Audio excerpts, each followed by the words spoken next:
Good evening, everyone. My name is Jason Vroman. I'm the Curator of Academic Outreach and the Director of Events and Programs at the Middlebury College Museum of Art. It is my distinct pleasure to welcome you to tonight's event. Before we begin, I would like to ask you to make sure that your phones are turned off or set to silent. I also call your attention to the emergency exits. In the unlikely event of an emergency, you may exit through the doors through which you entered, or through another set of doors at the far corner of the room behind me. Finally, if anyone is interested in using an assisted listening device, please approach one of my colleagues near the front door. I hope you are as pleased as I am to have Mikael Owunna with us tonight. This talk is part of a small residency, during which time Mikael has been able to share his art and his ideas with a number of academic classes and student groups. I want to thank Vice President for Student Affairs, Boishaki Taylor, and Michelle Davis for taking the lead in organizing this campus visit. Mikael's trip to Middlebury would not have been possible without the generous co-sponsorship of a number of groups and departments, who I would now like to thank. The Anderson Freeman Resource Center, the Office of the Chief Diversity Officer, the Roden Center for Global Affairs, the Center for the Comparative Study of Race and Ethnicity, Brainerd Commons, Chellis House, the Betty Ashbury Jones MA 86 School of French, the Lois 51 and J. Harvey Watson Department of French and Francophone Studies, the Mahaney Art Center, the Department of Art History and Architecture, the Department of Studio Art and the Cameron Visiting Artist Fund, the Committee on the Arts, the Office of the Vice President of Student Affairs / Dean of Students, and the Middlebury College Museum of Art. Obviously, there is a lot of support for and enthusiasm for this visit, and I honestly feel like I may be missing someone from this list, so if I've forgotten to mention your department, I apologize, I thank you, and if you want to shout out your department now, be my guest. After Mikael's talk, he will take some questions from the audience. We will then adjourn to the building's lobby, where there will be a reception. Mikael looks forward to meeting you one-on-one at this point. He will also be signing copies of his new book, Limitless Africans, which will be available for purchase. The Middlebury College Museum of Art, the first museum to acquire one of Mikael's photographs, will be open until 9 p.m. tonight. You can view Mikael's impressive photograph, 4 Queer African Women, in the foyer of the museum, and we invite you to explore the rest of the museum, including our special exhibitions on women's suffrage and a teaching laboratory featuring a photograph by queer South African visual activist Zanele Muholi. I am now pleased to introduce Sheila Schwaneflugel. In her role as the Assistant Director of the Betty Ashbury Jones MA 86 School of French, Sheila came to know our guest of honor well. I'm honored to turn the podium over to Sheila, who will introduce Mikael.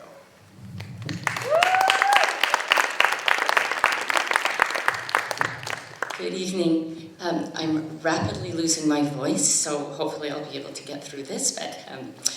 So I'm delighted to introduce my friend, photographer and scholar Mikael Owunna, and to welcome him back to Middlebury. I first met Mikael in the summer of 2017 when he attended the School of French. The following autumn, we began discussing his interest in returning for a second summer, and I came to know him better and to explore more closely his work. For his Limitless Africans project, Mikael needed a professional command of French to support his work photographing LGBTQ Africans in diaspora, including those in Francophone regions of the world. Mikael applied for and was awarded a Catherine Davis Fellowship for Peace and returned to the school the following summer to study French at an advanced level. Applicants to the Davis Fellowship are asked to address how their words reflect philanthropist Catherine Wasserman Davis's challenge for us to bring about a mindset of preparing for peace instead of preparing for war. In Mikael's application essay, he referenced his own experiences of trauma, and he wrote, "The pain I experienced taught me deep-set empathy and sparked an enormous commitment to justice and peace building so that others would not have to experience what I had gone through. In this process, photography became my tool of choice as a change maker. I would soon thereafter pick up a camera that would never leave my side." When I read these words and I looked at the photographs in his Limitless Africans collection, I was struck by a total absence of bitterness and anger in his images, and instead found beauty, hope, and celebration. Mikael graduated from Duke with dual degrees in biomedical engineering and history, and a distinction in engineering. His multidisciplinary background as a Nigerian-Swedish artist, photographer, historian, Fulbright scholar, and engineer informs his work. In today's presentation, Mikael will discuss the colonial legacy of homophobia in African communities and the notion that it is un-African to be LGBTQ. He describes his work as imagining new universes and realities where marginalized people can be free, creating new worlds in my images, worlds that would have helped me so much growing up as a Black queer immigrant. In Mikael's preference to his newly published book of photographs, Limitless Africans, he explains how when he embarked on his journey, photographing over 50 LGBTQ African immigrants, refugees, and asylum seekers across 10 countries, he discovered that many of his subjects had endured rejection that mirrored his own traumatic experiences. He writes, "Limitless Africans is a collaborative response between me and my community to redefine what it means to be an immigrant, African, and queer in this increasingly fraught global moment." Mikael has used his engineering background to create the stunning images of Black bodies in his Infinite Essence project, which is a separate project from the Limitless Africans. He writes, "In total darkness, I click down on the shutter, snap, and for a fraction of a second their bodies illuminate as the universe. We view the beauty of the soul and our deeper cosmic connection communicated through them." Infinite Essence, published as a photo story by NPR, was recently awarded by 200 jurors as part of Photolucida's Critical Mass Top 50 and is on display through December 7th in the Ford Foundation Gallery in New York as part of its Utopian Imagination Exhibition Trilogy concept. Press coverage of Mikael's work includes the New York Times, CNN, NPR, PBS, the British Journal of Photography, BuzzFeed, Vice, Al Jazeera Plus, Photo District News, and Teen Vogue. He has received support from the Heinz Endowments, the Pittsburgh Foundation, the Fine Foundation, the Greater Pittsburgh Arts Council, and the Opportunity Fund. He has spoken about his work at venues including World Press Photo in the Netherlands, Harvard Law School, Columbia Law School, Duke University, the Paris Institute of Political Studies, and the Sverige Radio in Sweden. Mikael speaks English, French, and basic Mandarin Chinese. Please join me in welcoming him this evening.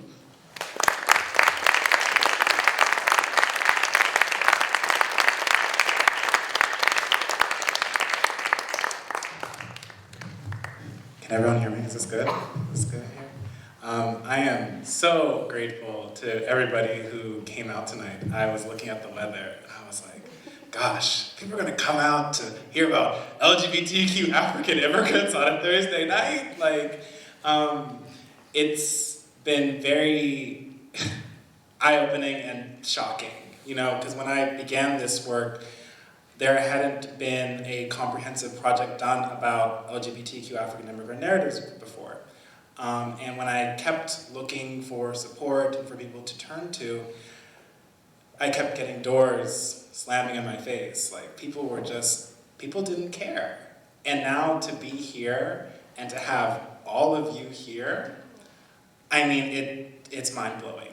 I am so deeply grateful to all of your support.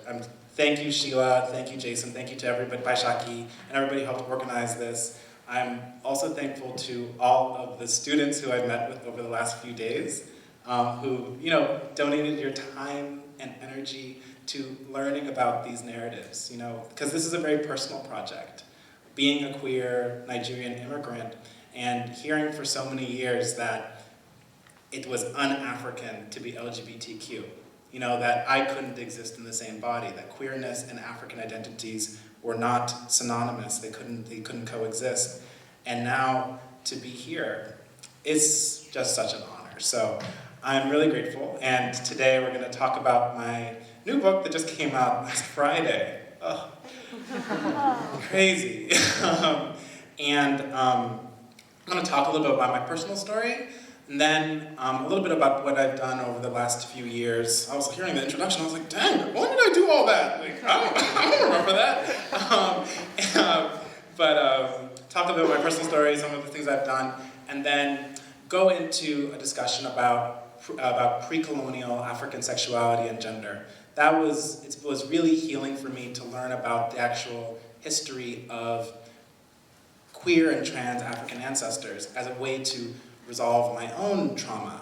And so we're going to talk about that a bit, then we're going to the narratives, and then we're gonna look at the book. There's a lot of symbols that I've incorporated into it, so we'll talk a bit about the symbology, and yeah, then we'll have to open up for questions, and if people want to buy the book, you can buy the book. If you want to just look at the book and see it's pretty pretty, so you can enjoy it. Throughout the presentation, let's see if this works. There are symbols that are included from a pre-colonial African writing system. So this writing system is called Insibidi, and it comes from southeastern Nigeria. And so I've included it throughout the project because it also makes references to spaces that used to exist and continue to exist for queer and trans Africans. And so there are some symbols that are throughout the book and that I'm going to put throughout the presentation. And so the first one is here. It means welcome. So thank you so much. So this is a self-portrait that I took in the middle of photographing the series. And so I worked on Limitless Africans over the course of 6 years, and I photographed over 50 LGBTQ African immigrants, refugees, and asylum seekers in 10 countries across North America, Europe, and the Caribbean. And so it's like, what motivated you to go and do all these things? Like, why would you do it? It was really sparked by my own personal experience, being queer and Nigerian. So this might date me a bit. Some of you already heard this, but I came out on MySpace when I was 15 years old. Always gonna laugh at that one. It's so ridiculous. But I came out on MySpace when I was 15, and it was actually timed around National Coming Out Day. The book came out on National Coming Out Day last week, kind of coming full circle in that way. And after I came out, some members of my family saw that I was gay, etc. And so that's when I began to hear from members of my family this idea that, oh, this is un-African. This is a disease that comes from white people. And one of the most challenging aspects of that was that there were no images of LGBTQ African people to look to. So I was hearing this idea from members of my family, and I had never seen a single picture of an LGBTQ African person. I also didn't know anybody else. So I'm like, maybe what they're saying is true? Like, I'm 16 years old. Like, maybe. In the midst of all of that trauma and really dealing with that space of invalidation, at the end of my freshman year of college, I found a camera. And the camera for me quickly became my voice at a moment when I felt completely voiceless. I began photographing at that time to help push out the anxiety and depression that I felt because of all that rejection. And then it began to shift into trying to visualize new worlds, trying to visualize new ways in which people could be whoever they wanted to be, creating universes within my images where we could all be free. And so after college, I did a Fulbright scholarship, I did my first project there, and then in 2013, I came back to Pittsburgh. I was like, what am I gonna do? Like, I'm in Pittsburgh. And I was feeling all those same feelings because I was with my family, that same rejection that I felt when I was a teenager. And I went to the Carnegie Museum of Art, and I saw the work of Zanele Moholi, who's a Black lesbian South African photographer who's currently on display here at the Middlebury College Art Museum. And so I'm walking up these steps, and I just see a wall, like almost half the size of this, filled with portraits of LGBTQ African people. I was 23, this is my first time ever seeing a picture of a queer African person. What does that mean? And so that really sparked in me a hunger to try to fill that representational void, to try to give other people those images that would have been so helpful for me as a kid. And so I'm gonna walk you through that journey. I started in 2013, and then I worked on it over 6 years. So you're gonna see some of the things that I've worked on. So yeah, I was featured in the New York Times in 2018, so last year. So that was a really big moment for me when I was like, oh my gosh, like, maybe I'm a photographer. Because I didn't study photography in school. I studied engineering and history, so it's like, all of it has been very unexpected, but it's really been driven by my own passion to try to tell my story and the story of my community. I got to speak on Swedish public radio. I spoke in English though, my Swedish is terrible. But that was me, I was very excited. And I've gotten opportunities to speak in multiple venues. So this is a talk that I was a part of in northern Sweden, where we were thinking about ways in which, with us as artists and having the power of the image, how can we reconceptualize the ways in which we are visualizing people from marginalized identities? Can positive representation be possible? And so I was on that panel, as the only Black person, trying to talk about, from my experience, what that's meant. So it's been a journey that's taken me around the world, which has been really amazing. This is a portrait I included in here. Making art is not easy. When in about halfway through the project, let me see if I can get this a little higher. I'm really tall, I apologize. Okay, can you hear me?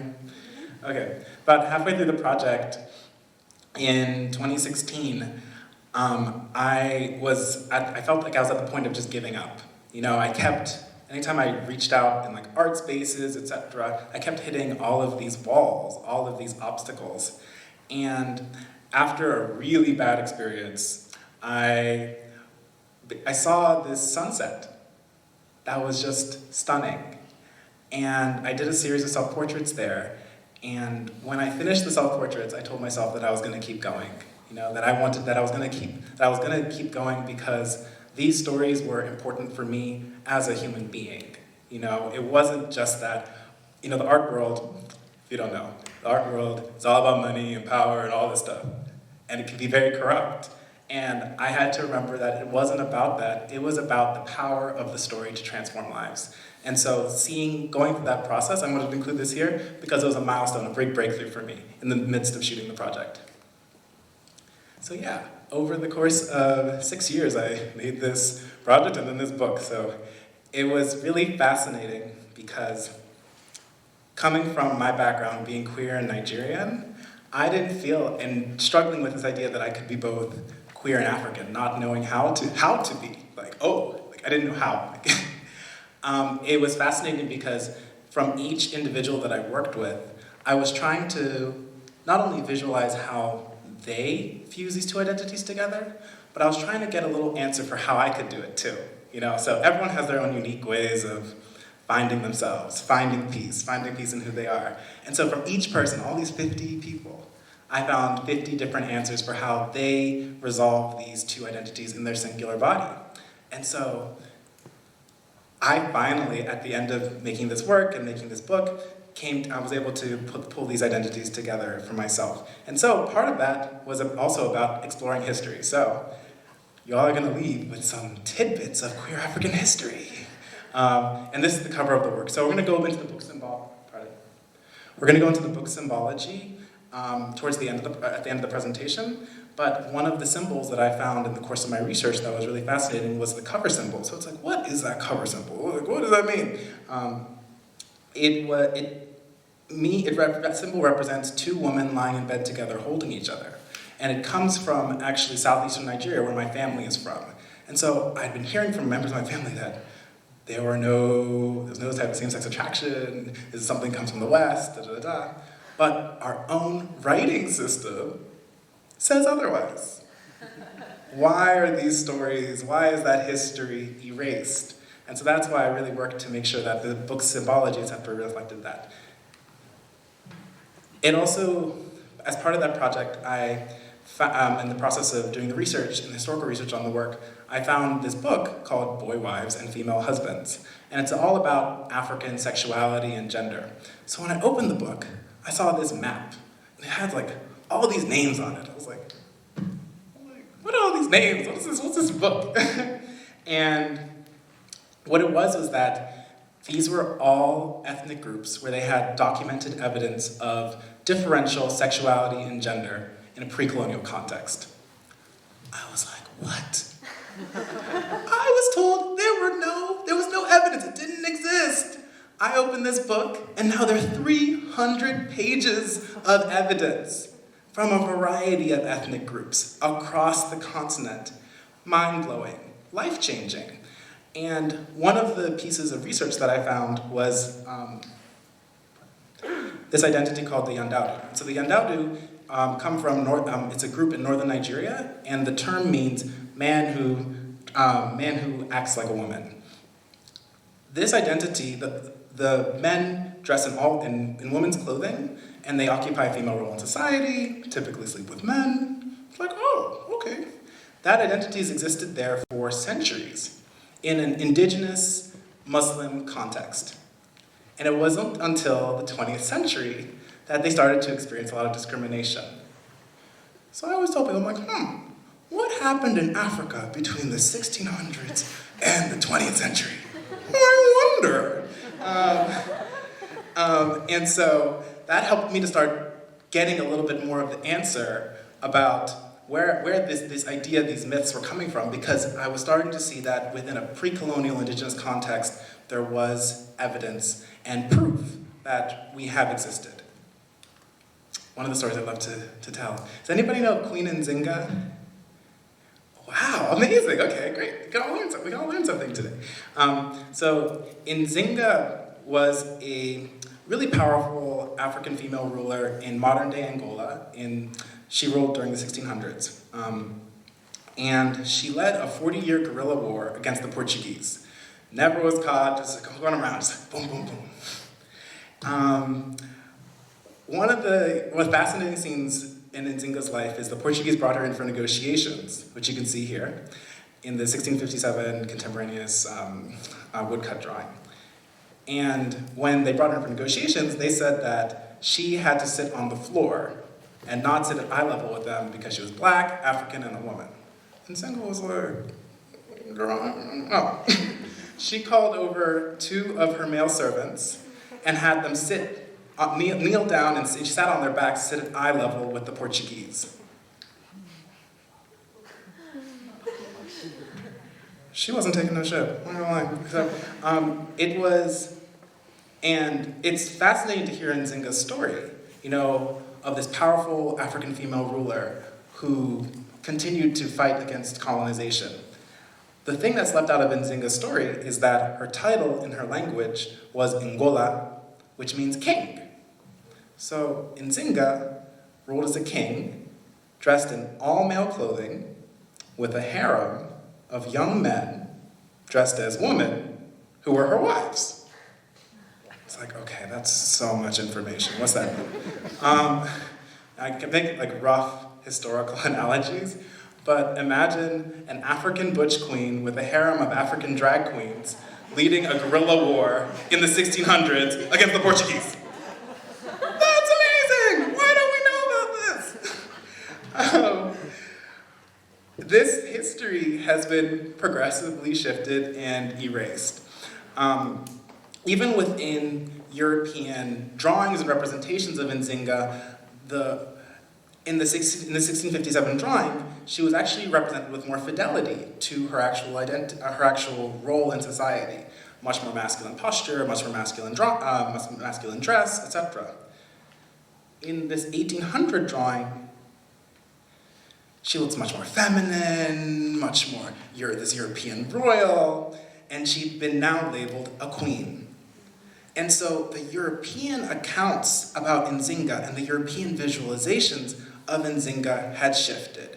European visualizations of the African body were really taking root. Anybody been to the African American History Museum in DC? Okay, a few people. Okay, great museum. Definitely recommend. Please go. When you go into the history section of the museum, the first portrait you see is of Nzinga. It's like, wow, I thought I was so excited. I was like, oh my God, Nzinga, talk about the queer African history. She was referred to as a queen, and there's no mention of her queer story. So this is how we see continuing erasure of these narratives, and that's going on an ongoing basis to this day. So I was wondering, I was like, okay, well, where did a lot of this idea, this shifting representation come from, and how was it defined? And so it was Europeans who created this idea that homosexuality was un-African. So there's one thinker I like to reference. His name was Sir Richard Burton. So he was an Orientalist in the 1800s, English Orientalist, and he created this idea called the sotatic zone. It's like, that sounds so crazy. What the heck is a sotatic zone? He postulated that there were regions of the world where homosexuality existed, and there were others where it didn't exist. So he pointed on the map, he's like, oh, there are gay people here. Gay people, yes, gay people, yes. No, none. No, we don't have any. No, it's not there. And the thinking behind it was what was really interesting, because there was this idea that black people were so close to the level of animals that we could only be capable of a natural heterosexual impulse to reproduce. And it sounds absolutely crazy, but these were the type of thoughts that informed colonial policy, that informed the ways in which missionaries were working on the continent. And it really started, if you think about this being progressively repeated over the course of decades, centuries, it gave me so much more sympathy for my own family members who were saying that it's un-African. There's been a progressive erasure of these identities and a progressive brainwashing to create this myth. And so keep this map in mind when we shift to, this is a slightly outdated map, it's from like 2015, but the current landscape of laws about LGBTQ identities on the African continent, there are over 30 countries where it is illegal to be gay. And in 4 countries, it's punishable by death in certain regions. Many of these laws are direct relics of colonial laws and legislation, colonial ideas that, oh, Africans cannot be LGBTQ. And so learning about this, it just really opened my mind, and particularly in the context of this really rich pre-colonial African history, which is around sexuality and gender, which just opened my eyes. So the book that really helped me and informed me a lot was Boy Wives and Female Husbands. So if you're interested in learning more, please definitely reference that. But they talk about this idea, they talk about this idea that it wasn't the colonists that introduced homosexuality to Africa, but it was homophobia, laws, legislation, that then criminalized and created these, that took identities that were varied within indigenous context, like Leon Dowdu, etc., and put them under a label that was then criminalized within a European context. So this is how you start to see the shifting landscape that then leads to where we are today. And so this is the context that really gave me a lot of healing, because I was like, oh, wow, it's not my culture is not the problem. It's been this progressive erasure. And so if within my lifetime, I can create narratives that bring light to this, if I can create narratives that touch on this history and also connect them to contemporary queer Africans, that we can then create spaces of healing, which is really exciting. And so I'm going to show you just a few images from the Limitless Africans project. This is a portrait of Brian. Brian is queer Rwandan. It was the first, Brian lives in Quebec. And Brian was the first francophone person that I worked with who inspired me to commencer avec le français, tu vois?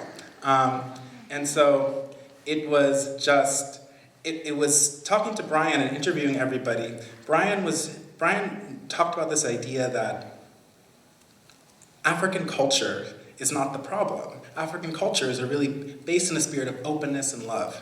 And so when we know that this homophobia, et cetera, is what really is the foreign agent in here. And so so for the portraits also, as you'll see them as we go through, I allowed the people who participated in the project to pick their own clothing, pick their own decoration, and to find something and locations that made them feel whole as individuals. This is a portrait of Abdi. Abdi is a gay Somali asylum seeker in Sweden.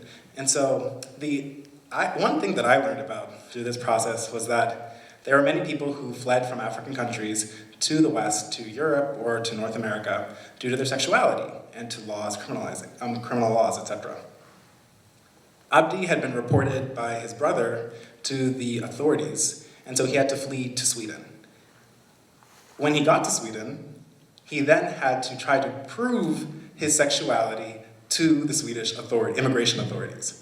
How the heck do you prove that you're gay? Like, what does that mean? Like, what? How do you prove that you're gay? He, over the course of, going back and forth with immigration officials, he was told that they didn't believe that he was gay and would be sent back to Somalia. So Abdi has been working on a campaign over the last few years to try to, prove his sexuality. and be able to be granted a place to stay in Sweden. One of the things that was really fascinating in doing Abdi's shoot was that having traversed the Mediterranean, Abdi has a very fraught relationship with water. And we did the portraits framed against the river in Union, and when his partner saw the images, he was like, wow, in terms of thinking about how Abdi can reclaim that relationship with water as a space of healing. And so these are some of the portraits and some of the stories that I was engaging with as I went through. It's a portrait of Aru. Aru is queer Congolese. And when I was in Europe, I was like walking around, I was like, look at all these beautiful monuments. Gold everywhere. Wow, it's so pretty. It's like, where does this gold come from? I wonder. Africa. So it was, so thinking about that relationship, right, with a lot of this colonial pillage and with the current generation of LGBTQ African immigrants who are born or are living in these countries. And particularly for Belgium, which so brutally colonized the Congo, I wanted to place Aru here, who's queer Congolese, in direct conversation with this legacy that said that they should not exist. So it's thinking about how can the framed portrait be a space for combating and lifting up new narratives that challenge existing systems. So that's been a really exciting part of it. Also, the thing I also really love is the white guy who's just kind of looking at her like, what? That part of it. Yeah, looking at them. So it's kind of also this taking up space and not being afraid to take up space. There's a portrait of Po. So Po is also queer Congolese. And in this portrait, you can kind of see here, it's a little bit dark here.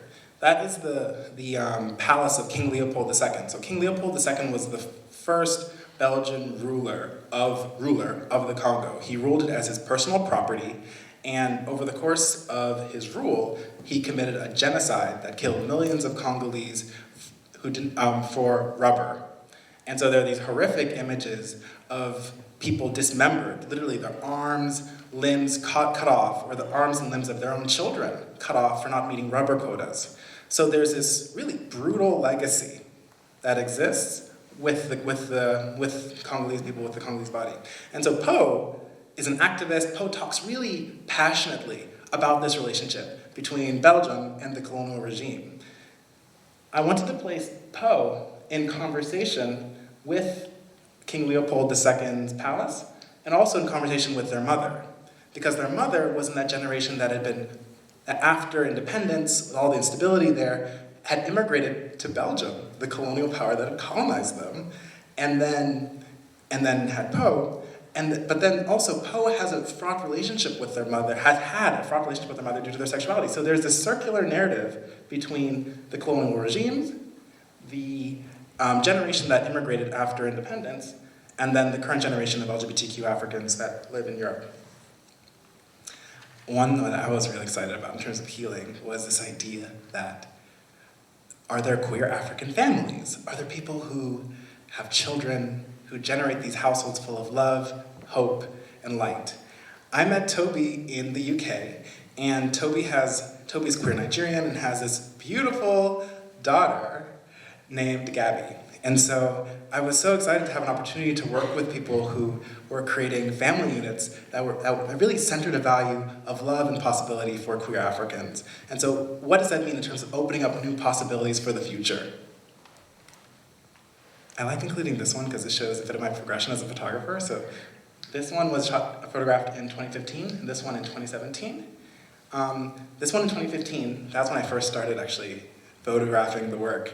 And that was the first image that I was like, oh, okay, this is not so bad. I was like, I can maybe do something with the camera. And I was like, oh, I also told myself that I was never gonna make anything as good again. I was like, this is the best, this is the best it's gonna get. And so getting to actually develop and continue developing as an artist has been just such a pleasure and such an honor. And so Jihan is trans-Algerian man who I photographed in Belgium, and so I was also starting to expand in terms of photographing North Africans and also photographing trans immigrants as well. So that's really cool. This is the image that's on display in the last one. This is the one that's image on display currently in the Middlebury Art Museum here. And this is an image of 4 queer African women in Brooklyn, New York. Hey, Brooklyn. Brooklyn in the house? No? You're not from Brooklyn? Okay, cool. I'm from Pittsburgh, so don't worry. I have no skin in this game. With this image, I was very curious because I'd been doing so many solo portraits. And I'd been reflecting on this idea that, whenever we face challenges in our lives, we never face them alone. We always have people that are standing right by us, we hope to, or in some way. Because community is where the bedrock of love lies. And so I was thinking with this portrait of how to capture this idea of queer African community. And so I photographed Maya in 2015, and Maya was like, oh, maybe we should do another shoot, da da da. I was like, girl, if you can find 3 other queer African people, we'll do a photo shoot. I was like, that's never gonna happen, come on. Maya has 3 queer African women friends. I was like, okay, let's do the shoot, let's go do this. So I took a bus up to New York, and the morning of the shoot, a blizzard hit. I was like, oh my God, everything's going wrong. Like, this is not gonna work out. Badu so Badu is here, Badu is queer Ivorian, Yewa is queer Nigerian, Amadi is queer Nigerian, and Maya is queer Liberian. Badu arrives like 4 hours late. I'm like, oh God, everything's falling apart. That was a whole other story I could go into about that. There was stalkers, there was crazy stuff happening. It was really crazy. But we went outside, we're like, okay, let's just take these pictures. We had 20 minutes, it was so cold. And boom, this happened. One of the things that's really funny about the picture is that I was like, okay, girls, come on, go against the wall, we could just do what's comfortable. And I was like, maybe crouch a little bit. Badu was like, I am not crouching. I was like, just a little bit. And then she slid. And that's how that part of the image came to be. And it just really came together. So a lot of it is just really organic and is based off of a conversation between me and the participants in the project. One of the things that was super cool in the project was last year I had an opportunity to exhibit with Zanelli Maholi in Berlin. And Zanelli's work was what had really inspired me to start connecting the dots to my own experience in diaspora. Her being a Black lesbian South African photographer and making these portraits that were the first images I'd ever seen of an LGBTQ African person. And then having an opportunity to exhibit with her in Berlin, so mind-blowing. It's really one of these full circle moments.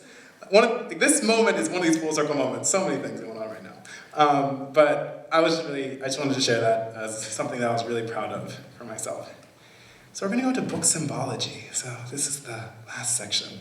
Look at the book, it has all these things going on. What is all that? So there are 2 aspects of the cover design that are really important for me. So the first was, I mentioned before that I did a lot of research around pre-colonial African sexuality and gender as a space of healing, of finding and resolving these 2 identities for myself. Over the course of my research, I found out that there was a pre-colonial writing system in southeastern Nigeria. I was like, what? We had writing before white people? Literally, I had no idea, because we're told that Africa didn't have culture, Africa didn't have technology, Africa didn't have writing, and so this was another huge moment for me.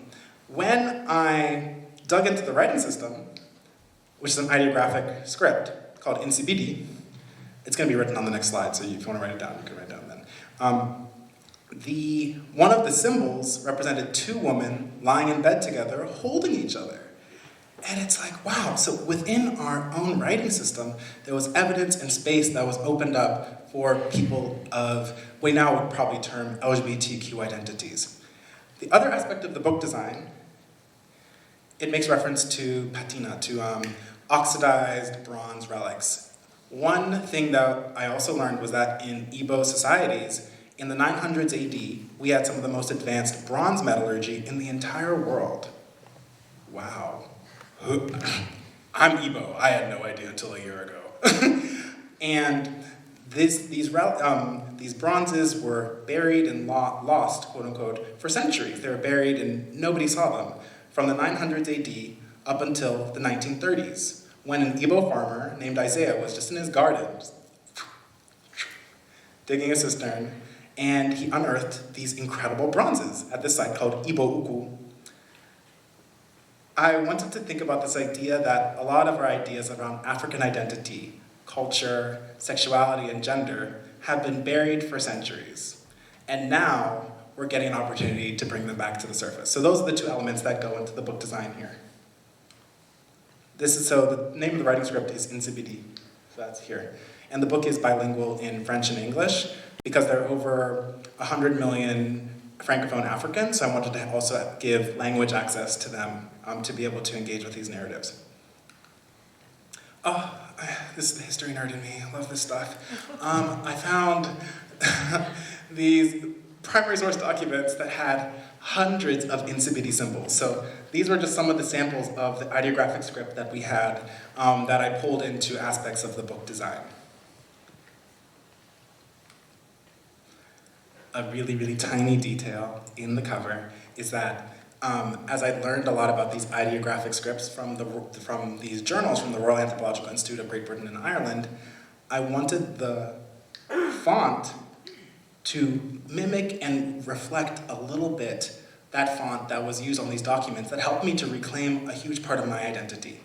But I also wanted it to be from a space where now, because these documents are from like 1911, now as an African person, a queer African person, I'm now reclaiming that legacy for myself. So that was a really slight detail that I put in there.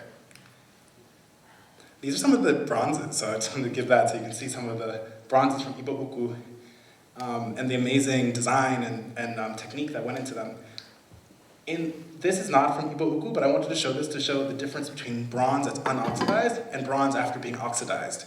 And so, if you see on the cover, there's the shininess there to be this idea that, oh, right underneath the surface, we have these rich traditions and ideas and passion and different ideas around sexuality and gender that have been really pushed down. So now we're getting to bring them back. And that goes into the book design. So that's some of the cover design right there. Let me see if I can show you. So in the inset of the book, let's see if I can open it up. I'm not sure if you can see it really well, but here. So I'm gonna kind of explain how I kind of came up with this design.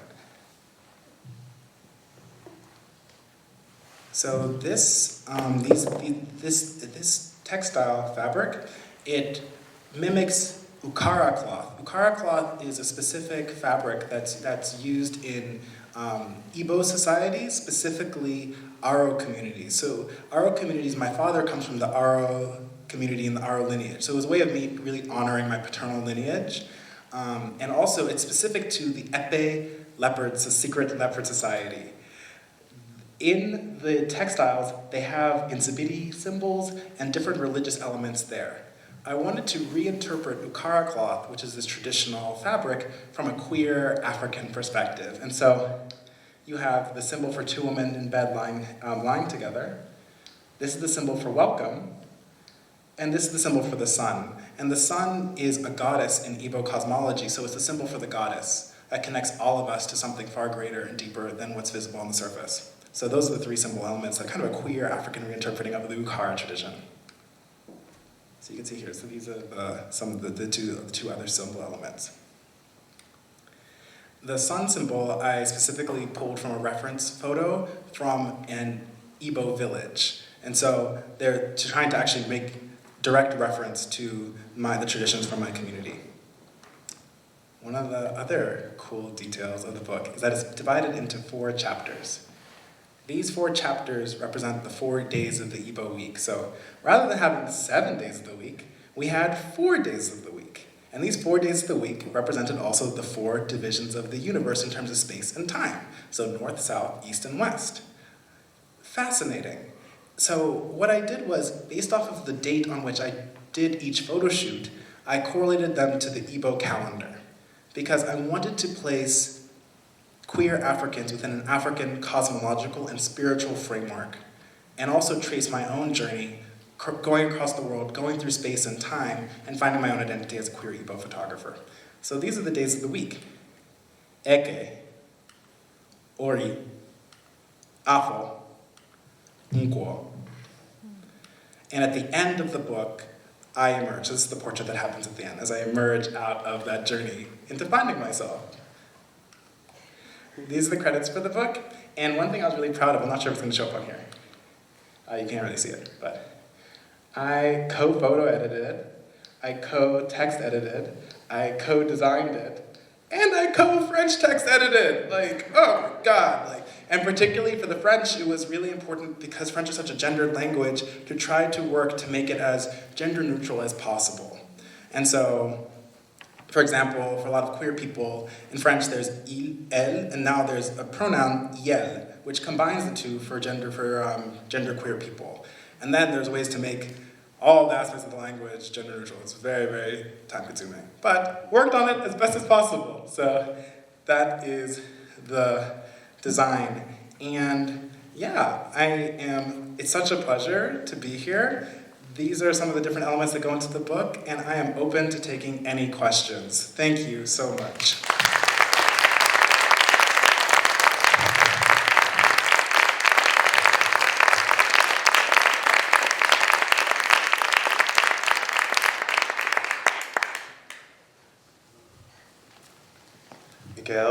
Mikael. I first met Mikael at the French school in 2018, so in French that would be Mikael, so I'm retraining myself to the proper pronunciation of your name. So we'd love to take some questions. I would ask if you could wait for me to bring this microphone to you if you'd like to ask a question so that everyone can hear. Could we have the lights up, please, Jen? And Mikael's going to move a little bit closer to you. Who has a question?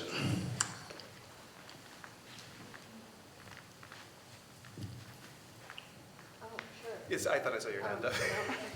I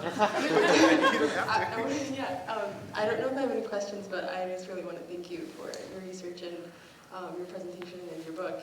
And I'm Ethiopian American, and definitely have had to have really hard conversations with family about queerness, and definitely didn't have the knowledge of the imposition of homophobia by colonialism to try to be like, this isn't right. So I'm really thankful for this knowledge, and just thank you. Thank you. I appreciate you for coming. Thank you so much. Thank you so much. I was really interested about the part with boy wives and female husbands, and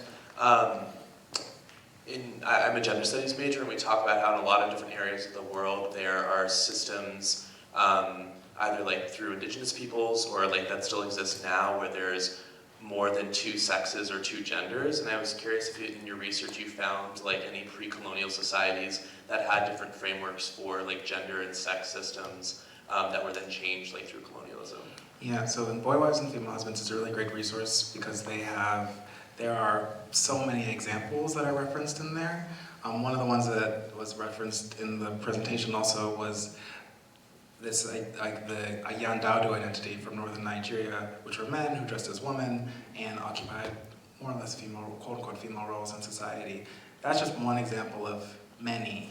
I think the thing that gets left out of a lot of the conversations is that all of these different communities had different ways of thinking about sexuality and gender. And so there's not even one way that's from one community. That also has shifted and changed over time. And so the Yandaudu is one example that I like to make reference to.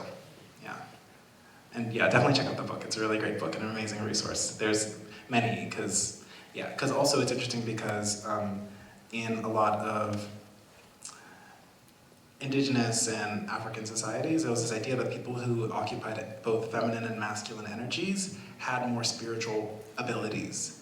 And this is also, you see this in indigenous communities in the Americas as well. And so thinking about that space also, maybe it won't be necessarily a third gender, but these people with these different identities maybe are the healers, the people who are doing divination in the community. So it can show up in different ways.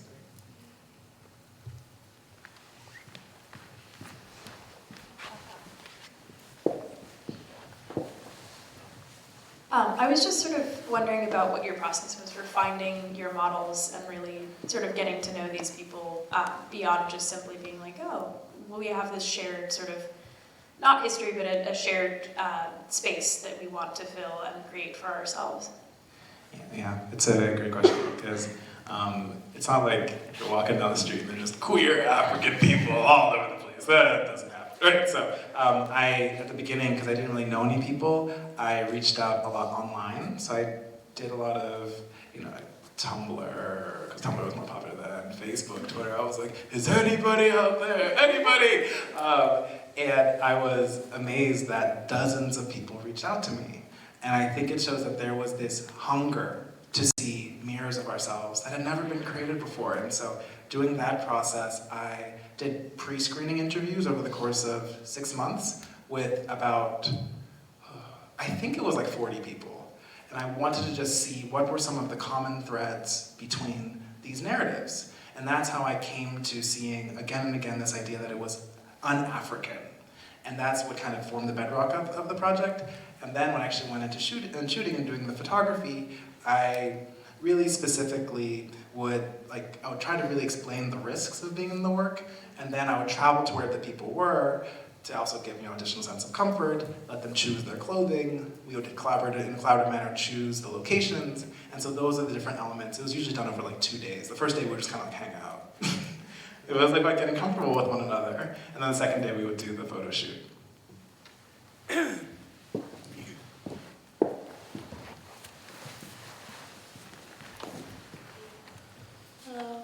Thank you Hi. again. Thank you so much. I just wanted to ask, because you talked about how homophobia was rooted in colonial movement into Africa. So or the colonization of Africa. Sorry, that was weird. I wanted to ask because this mindset was is it just not known that this was an idea that came from colonization? And then because a lot of ideas that are often negative in cultures, and in my own culture, come from colonization. And it's weird because I don't know, people see these ideas and they think that it's part of the culture, but then is it just a lack of knowledge of the background of the ideas? I think it's complicated. I know that's always the terrible cop-out answer, but I think there's a part of it where there is a lack of knowledge around the actual histories, but also another part of it is that with independence movements, etc., in the 60s, people were trying to define for the first time in decades, in some cases much longer, what it meant to be African. They had never had a chance to define for themselves what it means to be, African. And so in those decades after independence, there's a big soul searching that's happening. And then, as you have, for example, liberation movements here for LGBTQ people, then it becomes a way to think, okay, well, we are defining ourselves with relationship to the West, and one of the things that you can define yourself as African with against that is, oh, we don't have LGBTQ identities here, it's un-African. It's something that they already embodied, but it was a way to it was one aspect of people trying to find identity in a space in which they'd never had agency to find identity. So it's super complicated, and it has a combination of people not knowing the history, but people also trying to claim history from a misconstrued perspective. And so now, there's just so many issues, right? But I hope with the work that I can, at least for the people who are living this experience, or are curious, and have a space of openness, that they can know that they have a right to exist. Basically, it's kind of I wanted to give a shortcut to my 15-year-old self. Be like, okay, you can skip 10 years of torture. Just take this book, read the history, you'll be good, So it helps people, while, long term, hopefully there can be a reclamation. But it's a difficult process, Did I answer the question, kind of? Does that answer your question? Yeah. Okay. Thank you. I'm going to come up the back and come back down.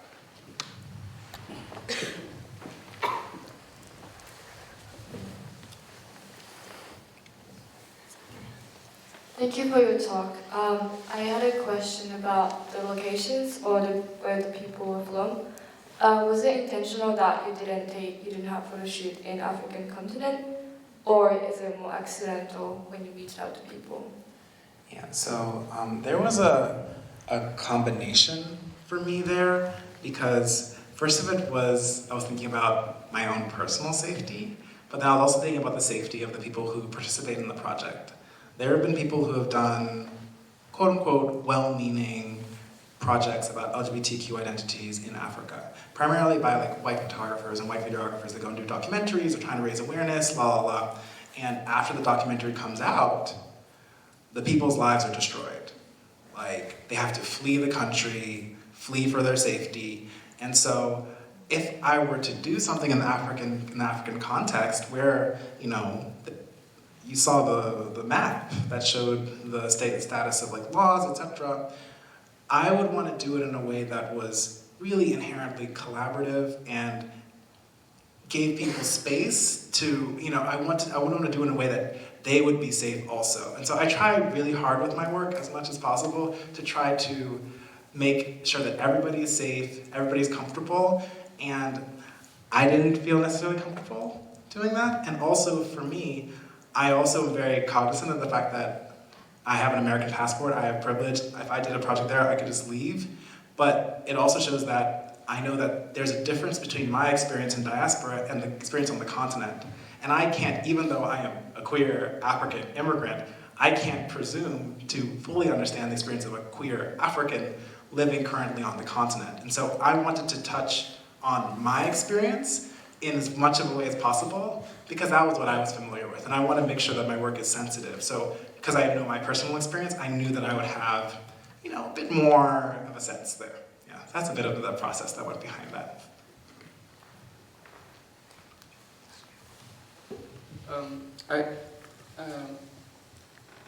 I want to ask about what it means to say, like, how do people in certain African countries define a gay person? Like, if I am to ask my parents what a gay person is, they would say that it's a man with a woman's mindset. Is that the same in an African context, like in some certain regions? Yeah, well, I mean, I wouldn't generalize, because, you know, Africa is huge, and there's so many different contexts. But I think the thing that is actually related to your question that's more interesting is that I heard this story of a queer Ghanaian American, and she went back to Ghana, and she was there, and she was walking through the market, and she sees this man wearing all female clothing, just like walking around the market, like selling goods.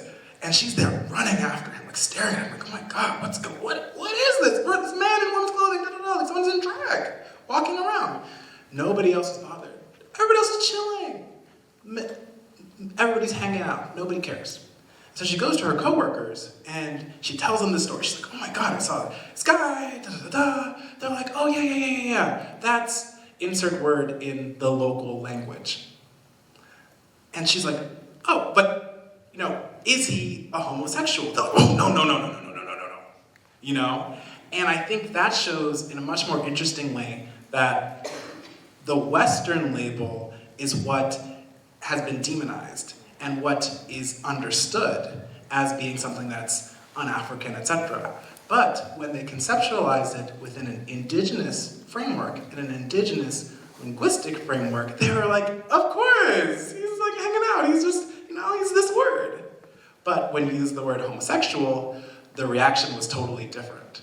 And so I think when we think about it in that way, we can understand that indigenous cultures and indigenous identities have provided and created spaces that colonialism changed and shifted in terms of the mindset of how the same person can be interpreted.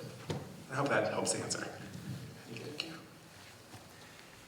I think we'll take a few more questions, and then we can continue in a more intimate setting of one-on-one with Mikael during a book signing. But coming up here. When you came out the other side of discovering all this information and having it contribute to your new understanding of your identity, how did that inform the creative process for the work you're doing now? Like, what was the input from coming out the other side of this experience? Awesome, thank you. So the current project that I'm doing, I am painting models' bodies with fluorescent paints, and then I built my own flash that only transmits ultraviolet light. And so in total darkness, the models' bodies are illuminated in these patterns of the cosmos. And so with this project, I'm specifically focusing on thinking about this idea that I kept seeing so many images of black people being shot and killed in the media, and I wanted to reimagine the black body as a site of magic, something that was transcendent. I've been working on this project for the past 3 years, and that's what's on display at the Ford Foundation Gallery in New York.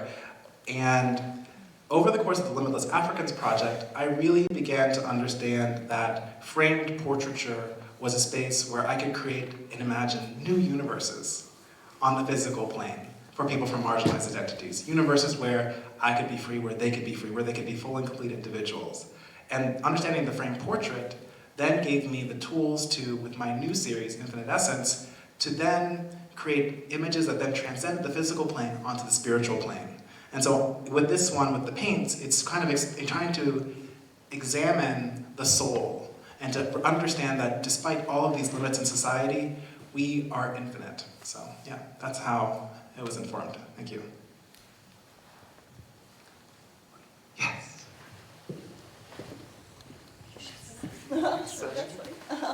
Hi, thank you so much for your presentation. I was wondering if you could talk a little bit about your methodology for the historical piece of your work. And I was wondering if you could tell us how your older self found sources or pre-colonial sources that can inform your research and your artwork today. So where did you go? How did you find the information? Anything along those lines. Awesome, thank you.